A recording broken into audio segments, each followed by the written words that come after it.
আসসালামু আলাইকুম প্রিয় দর্শক, চ্যানেল আই নিউজ স্টুডিও থেকে এখন আপনাদের শুভেচ্ছা সহ স্বাগত জানাচ্ছি। আর পুরো সংবাদ জুড়েই আপনাদের সঙ্গে থাকবো আমি সাইদুর রহমান। আশা করছি আপনারা আমাদের সঙ্গে থাকবেন। এখন সবার আগে শুনুন যথারীতি প্রবাস সংবাদ শিরোনাম।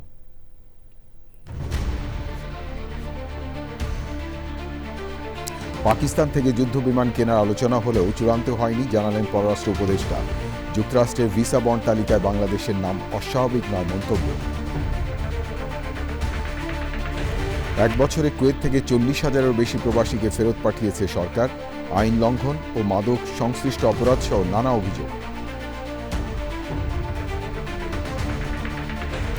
অনির্দিষ্টকালের জন্য ভেনিজুয়েলার তেল উত্তোলন ও বিক্রির সার্বিক ব্যবস্থাপনায় থাকবে যুক্তরাষ্ট্র। মার্কিন কোম্পানি ছাড়া অন্যরা অনুমতি পাবে না।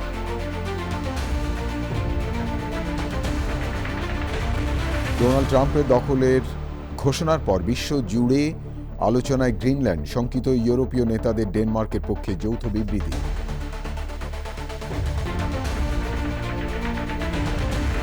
এবং টানা কয়েকদিনে তুষারপাত ও প্রচণ্ড ঠান্ডায় বিপর্যস্ত ফ্রান্সের জনজীবন, ভোগান্তিতে প্রবাসী বাংলাদেশিরাও।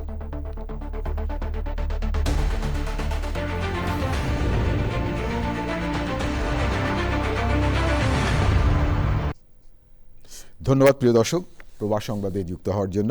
এতক্ষণ সংবাদ শিরোনাম শুনলেন, চলুন যাওয়া যাক পুরো খবরে। আর এখনকার এই সংবাদ আয়োজন একই সঙ্গে চ্যানেলে, ইউটিউব চ্যানেলে এবং চ্যানেলে ওটিটি প্ল্যাটফর্ম আইস্ক্রিনে লাইভ স্ট্রিম হচ্ছে।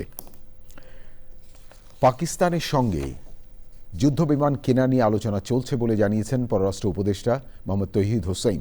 তবে এখনও কিছু চূড়ান্ত হয়নি বলে জানান তিনি।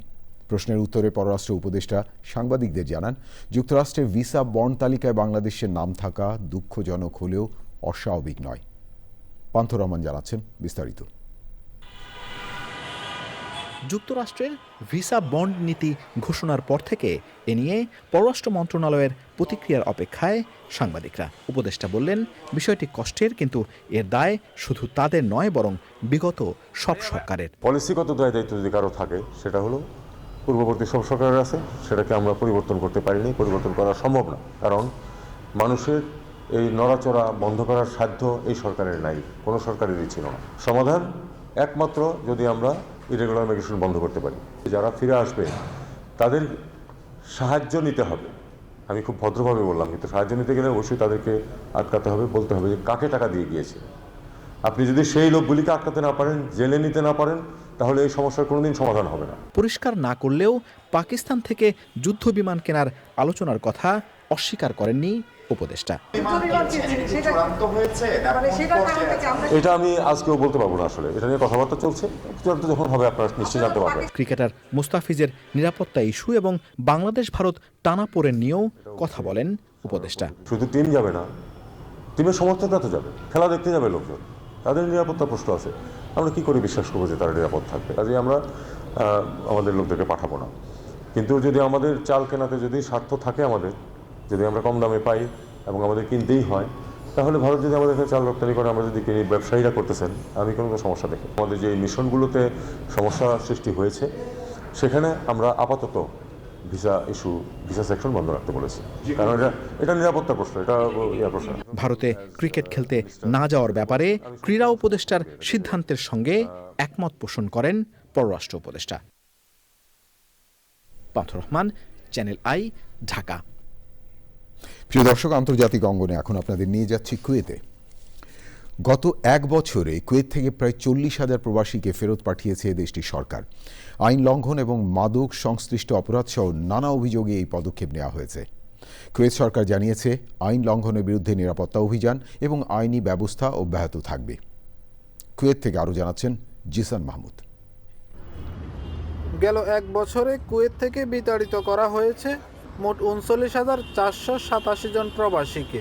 কুয়েতের নিরাপত্তা সূত্রের বরাতে স্থানীয় একটি ইংরেজি দৈনিক এই তথ্য জানিয়েছে, যেখানে শুধু ডিসেম্বর মাসেই বিতাড়িত করা হয়েছে 3,000 প্রবাসীকে। তবে কোন দেশের কতজন সে বিষয়ে কোনো তথ্য জানায়নি কর্তৃপক্ষ। নিরাপত্তা বাহিনীর সূত্র মতে, বিতাড়িতদের বেশিরভাগের বিরুদ্ধে কুয়েতের আইন লঙ্ঘন, মাদক সংশ্লিষ্ট অপরাধ, জনশৃঙ্খলা বিঘ্ন এবং জনস্বাস্থ্য বিরোধী কর্মকাণ্ডে জড়িত থাকার অভিযোগ রয়েছে।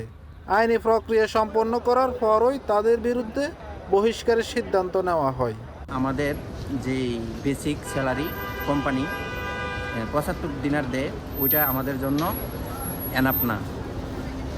আমাদের এই টাকা আমাদের হয় না বলেই আমরা অন্য জায়গায় কাজ খুঁজতে যাই পার্ট টাইম। তো এদেশের রুলসে পার্ট টাইম এটা অ্যালাউ নাই। যারা আকামা নাই অথবা যারা আকামা আছে এক জায়গায় আকামা অন্য জায়গায় কাজ করছে, তাদের ধরপাকড় করছে। এই জন্য কুয়েত প্রবাসীদের প্রতি আমাদের অনুরোধ থাকবে, তারা যেন অবৈধভাবে এদেশে কোনো কাজ না করে, যাতে অনৈতিক কর্মকাণ্ড না করে। কুয়েতের নিরাপত্তা কর্তৃপক্ষ বলছে, বসবাসকারী সব প্রবাসীর জন্য আইন মেনে চলা বাধ্যতামূলক। দেশের নিরাপত্তা ও সামাজিক শৃঙ্খলার জন্য হুমকি হিসেবে বিবেচিত ব্যক্তিদের বিরুদ্ধে নেওয়া হচ্ছে কঠোর ব্যবস্থা। ভবিষ্যতেও এই ধরনের অভিযান ও আইনি ব্যবস্থা অব্যাহত থাকবে বলে জানিয়েছে কুয়েত সরকার। Zishan Mahmud, channel i, Kuwait. প্রিয় দর্শক, এবারে দৃষ্টি দেব যুক্তরাষ্ট্রের দিকে। যুক্তরাষ্ট্রের পররাষ্ট্রমন্ত্রী এবং প্রেসিডেন্টের জাতীয় নিরাপত্তা উপদেষ্টা মার্কো রুবিও জানিয়েছেন, এখন থেকে অনির্দিষ্টকালের জন্য ভেনিজুয়েলা তেল উত্তোলন এবং বিক্রয় সংক্রান্ত সার্বিক ব্যবস্থাপনা করবে যুক্তরাষ্ট্রের হাতে। মার্কিন সিনেটে এক ব্রিফিংয়ে তিনি তথ্য জানান। বুধবার উত্তর আটলান্টিক সাগরে ভেনিজুয়েলার তেল বহনকারী রাশিয়ার একটি ট্যাঙ্কার জব্দ করেছে যুক্তরাষ্ট্র। গত কয়েকদিন ধরে এই ট্যাঙ্কারটি জব্দের চেষ্টা করেছিল যুক্তরাষ্ট্র। দেখুন সুদীপ্তা মামুনের রিপোর্টটি। ভেনেজুয়েলা কিভাবে চলবে এখন থেকে তার নির্দেশনা দেবে যুক্তরাষ্ট্র। একই সঙ্গে দেশটিতে উৎপাদিত তেল বিক্রিও করবে তারা। হোয়াইট হাউসের প্রেস সচিব ক্যারোলিন লেভেট জানিয়েছেন, ভেনেজুয়েলার অন্তর্বর্তী সরকারের সঙ্গে গভীর সমন্বয় করছে যুক্তরাষ্ট্র। দেশটি যুক্তরাষ্ট্রের সিদ্ধান্তে চলবে। এর তেল উত্তোলন, বিপণন সহ সার্বিক ব্যবস্থাপনা এখন থেকে অনির্দিষ্টকালের জন্য যুক্তরাষ্ট্রের হাতে থাকবে। এর আগে প্রেসিডেন্ট ডোনাল্ড ট্রাম্প সামাজিক যোগাযোগ মাধ্যম ট্রুথ সোশ্যালে বলেন, ভেনেজুয়েলা থেকে সাগরপথে তেল যুক্তরাষ্ট্রে আনা হবে এবং সেখান থেকেই আন্তর্জাতিক বাজারে পৌঁছাবে। এই মুহূর্তে যুক্তরাষ্ট্র সরকার অনুমোদিত সংস্থা বা কোম্পানি ছাড়া আর কাউকে এ খাতে প্রবেশ করতে দেওয়া হবে না। নিষেধাজ্ঞা অমান্য করায় যুক্তরাষ্ট্রের সামরিক বাহিনী উত্তর আটলান্টিক মহাসাগরে ভেনেজুয়েলার তেল বহনকারী মেরিনেরা নামে রাশিয়ার একটি ট্যাঙ্কার জব্দ করেছে। এ বিষয়ে মার্কিন প্রতিরক্ষামন্ত্রী পেট হেগসেথ বলেন, নিষেধাজ্ঞাভুক্ত ভেনেজুয়েলার তেল পরিবহনের বিরুদ্ধে বিশ্বজুড়ে অবরোধ কার্যকর থাকবে। গত ৩রা জানুয়ারি শেষ রাতে ভেনেজুয়েলার রাজধানী কারাকাসে সামরিক অভিযান অপারেশন অ্যাবসুলেট ডিসলভ চালিয়ে ভেনেজুয়েলার প্রেসিডেন্ট নিকোলা মাদুরো এবং তার স্ত্রী সিলিয়া ফ্লোরেসকে আটক করে যুক্তরাষ্ট্রে উঠিয়ে আনে মার্কিন সেনাবাহিনীর Delta Force. Sudipta Mahmud, channel I. ভেনিজুয়েলায় যুক্তরাষ্ট্রের সামরিক অভিযানের পরপরই আলোচনা এসেছে গ্রিনল্যান্ড। যুক্তরাষ্ট্রের প্রেসিডেন্ট ডোনাল্ড ট্রাম্প গ্রিনল্যান্ডকে অধিগ্রহণের জন্য সামরিক শক্তির ব্যবহার সহ বিভিন্ন বিকল্প নিয়ে আলোচনা করছেন বলে জানিয়েছেন হোয়াইট হাউস। এ নিয়ে বিশ্বময় চলছে নানা আলোচনা সমালোচনা। প্রতিবাদে গ্রিনল্যান্ডবাসী বলছে তাদের দেশ, তারাই সিদ্ধান্ত নেবে। ডেনমার্কের পক্ষে সমর্থন জানিয়ে যৌথ বিবৃতি দিয়েছেন ইউরোপীয় নেতারা। আমিনুল আলমের রিপোর্টে বিস্তারিত। মার্কিন বাহিনী ভেনেজুয়েলায় অভিযানের একদিন পর ট্রাম্পের অন্যতম শীর্ষ সহযোগী স্টিফেন মিলারের স্ত্রী কেটি মিলার সামাজিক যোগাযোগ মাধ্যমে গ্রিনল্যান্ডের মানচিত্র প্রকাশ করেন। গ্রিনল্যান্ডের মানচিত্রটি মার্কিন পতাকার রঙে দেখানো হয়েছে। বিবিসিকে হোয়াইট হাউস বলেছে, গ্রিনল্যান্ড অধিগ্রহণ করাটা যুক্তরাষ্ট্রের জাতীয় নিরাপত্তামূলক অগ্রাধিকারের জায়গা।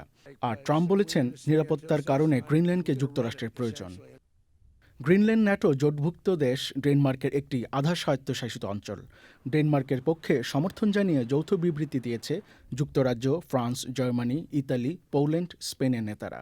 গ্রিনল্যান্ডের প্রধানমন্ত্রী জেন্স ফ্রেডেরিক নিলসন সংলাপের আহ্বান জানিয়েছে। জার্মান পররাষ্ট্রমন্ত্রী জোহান ওয়াডেফুন বলেছেন, গ্রিনল্যান্ডের ভাগ্য নির্ধারণ হবে গ্রিনল্যান্ডবাসী ও ডেনমার্কের মাধ্যমেই। আর হোয়াইট হাউস বলেছে, প্রেসিডেন্ট ট্রাম্প ও তার দল পররাষ্ট্রনীতি বিষয়ক এই গুরুত্বপূর্ণ লক্ষ্য অর্জনে বিভিন্ন বিকল্প নিয়ে আলোচনা চলছে। মেরা আমিরুল আলম, চ্যানেল আই। ইরানের সামরিক বাহিনী প্রধান জেনারেল আমির হাতামি বলেছেন, বাইরের শক্তির হুমকি নীরবে সহ্য করবে না তেহরান। ইরানে চলমান সরকার বিরোধী বিক্ষোভে যুক্তরাষ্ট্র এবং ইসরায়েল সমর্থন জানানোর পর এই হুঁশিয়ারি দেন তিনি। বুধবার রাষ্ট্রায়ত্ত বার্তা সংস্থা ফার্স্ট নিউজের এক প্রতিবেদনে এই তথ্য জানানো হয়েছে। জেনারেল আমির হাতামি বলেন, ইরান জাতির বিরুদ্ধে বিদ্বেষমূলক বক্তব্যকে ইসলামী প্রজাতন্ত্র হুমকি হিসেবে বিবেচনা করে। এ ধরনের বক্তব্য সহ্য করা হবে না এবং এর কঠোর জবাব দেওয়া হবে। আমির হাতামি আরও বলেন, শত্রুপক্ষ যদি ভুল করে তাহলে ইরানের প্রতিক্রিয়া গত বছর জুনে ইসরায়েলের সঙ্গে সংগঠিত 12 দিনের যুদ্ধের সময়কার চেয়েও কঠোর হবে। গত কয়েকদিন ইরানে সরকার বিরোধী আন্দোলন তীব্র আকার ধারণ করায় একাধিকবার দেশটির শাসক গোষ্ঠীর বিরুদ্ধে ব্যবস্থা নেওয়ার হুমকি দিয়েছেন মার্কিন প্রেসিডেন্ট ডোনাল্ড ট্রাম্প। ট্রাম্পের সঙ্গে সুর মিলিয়ে একইভাবে ইরানে চলমান বিক্ষোভের প্রতি সমর্থন জানিয়েছে ইসরায়েলের প্রধানমন্ত্রী বেনিয়ামিন নেতানিয়াহু।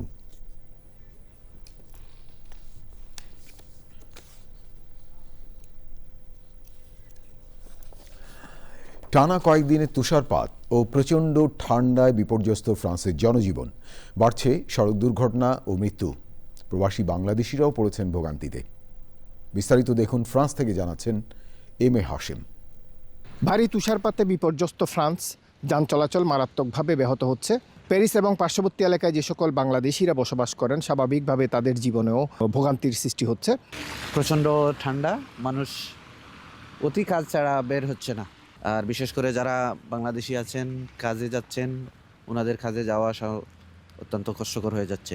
আর মানুষ এনজয় করতেছে, অনেক বাচ্চারা, কিন্তু ওভারঅল মিলিয়ে আর কি এই ঠান্ডাটা অনেক বেশি।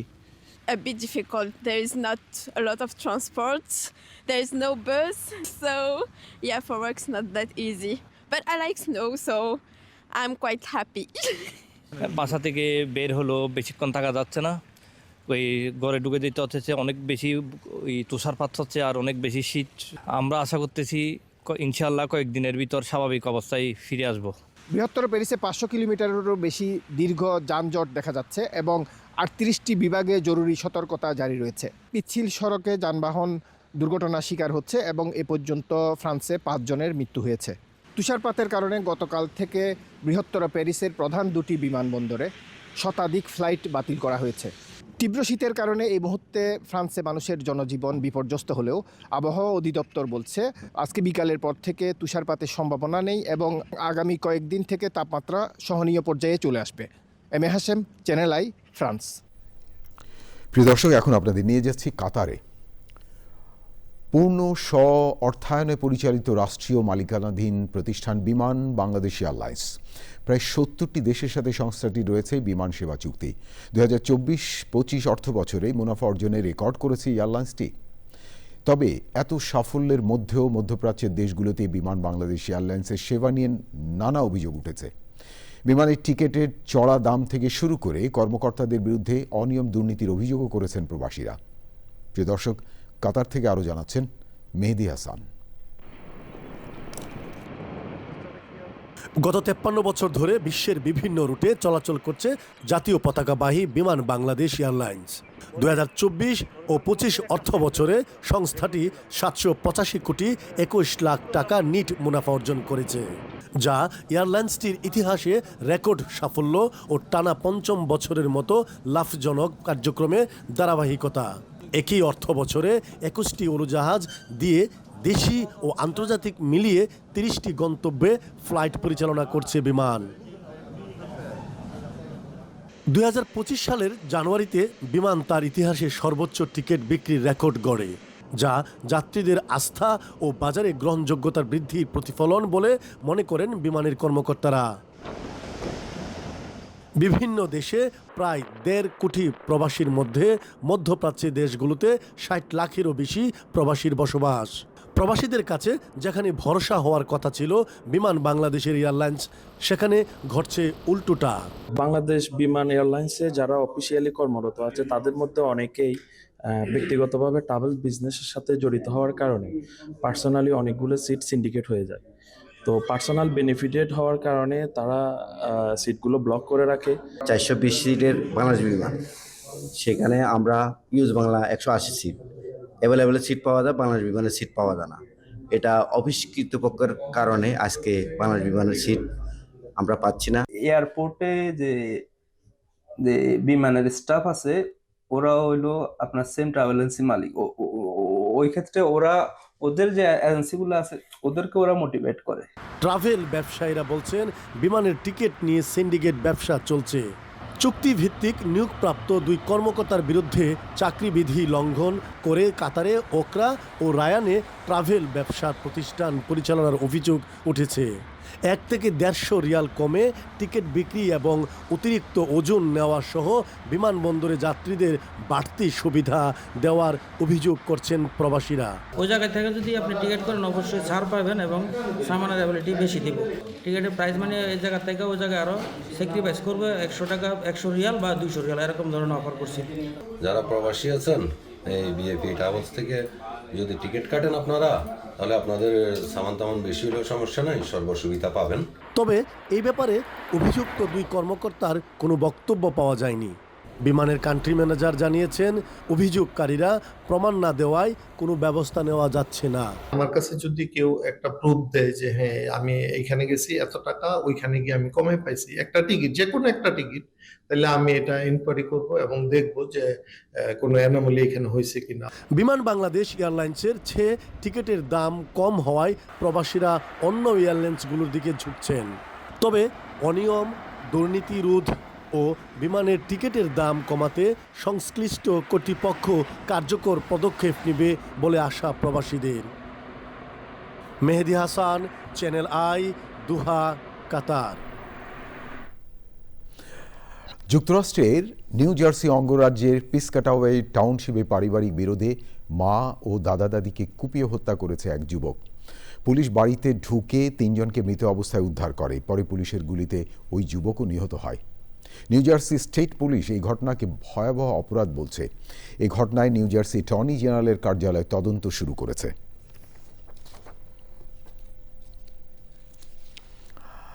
যুক্তরাজ্য বিএনপির নতুন অফিসের আনুষ্ঠানিক উদ্বোধন করা হয়েছে। সেই সাথে সাবেক প্রধানমন্ত্রী বেগম খালেদা জিয়ার জন্য দোয়া মাহফিল ও শোক বইয়ে সই কার্যক্রম শুরু হয়েছে। অনুষ্ঠানে প্রধান অতিথি ছিলেন যুক্তরাজ্য বিএনপির আহ্বায়ক আবুল কালাম আজাদ। সেই সময় ছিলেন যুক্তরাজ্য বিএনপির সাবেক সহসভাপতি তৈমুস আলী, শামীম আহমেদ, আহমেদ আলী, আব্দুল মুকিত, আশরাফুল ইসলাম হীরা ও অন্যরা। এছাড়াও ছিলেন যুক্তরাজ্য যুবদলের সভাপতি আফজাল হোসেন, সাধারণ সম্পাদক বাবুর চৌধুরী।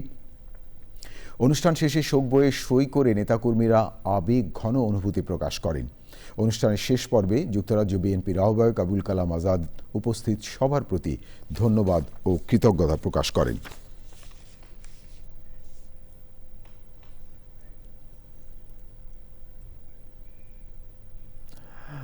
বিএনপি চেয়ারপারসন ও সাবেক প্রধানমন্ত্রী বেগম খালেদা জিয়ার রুহের মাগফিরাত কামনায় দোয়া মাহফিলে আয়োজন করে মক্কা ব্যবসায়ী ফোরাম।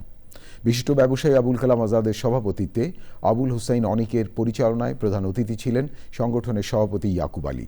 বিশেষ অতিথি ছিলেন তাজুল ইসলাম, সাইদুর রহমান সোহাগ, আব্দুল করিম, আলকাচ আহমেদ, শাহাদাত হোসেন এবং আসলাম চৌধুরী। বিপুল সংখ্যক প্রবাসী ব্যবসায়ী সে সময় ছিলেন। সভায় বেগম খালেদা জিয়া, শহীদ রাষ্ট্রপতি জিয়াউর রহমান ও আরাফাত রহমান কোকর রুহের মাগফিরাত এবং দেশ ও জাতির মঙ্গল কামনা করে বিশেষ মোনাজাত করেন মাওলানা ইনামুল হক।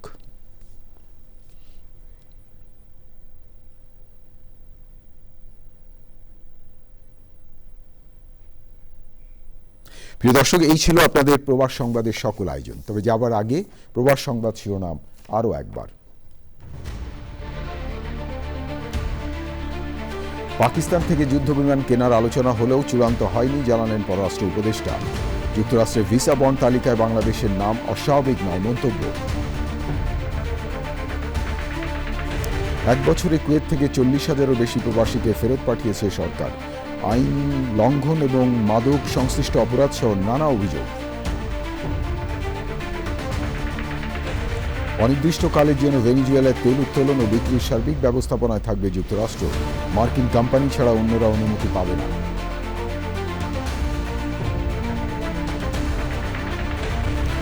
ডোনাল্ড ট্রাম্পের দখলের ঘোষণার পরে বিশ্বজুড়ে আলোচনায় গ্রিনল্যান্ড। শঙ্কিত ইউরোপীয় নেতাদের ডেনমার্কের পক্ষে যৌথ বিবৃতি।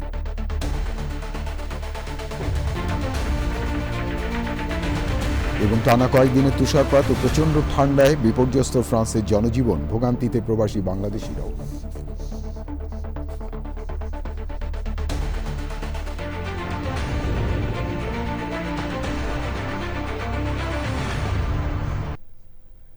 প্রিয় দর্শক, এতক্ষণ প্রবাস সংবাদ দেখার জন্য অসংখ্য ধন্যবাদ। আর চ্যানেলের সর্বশেষ সংবাদ জানতে ভিজিট করুন channelionline.com-এ আর যুক্ত থাকুন আমাদের সোশ্যাল মিডিয়া প্ল্যাটফর্মগুলোর সাথে। প্রিয় দর্শক, ভালো থাকবেন আর ভালো রাখবেন সবাইকে।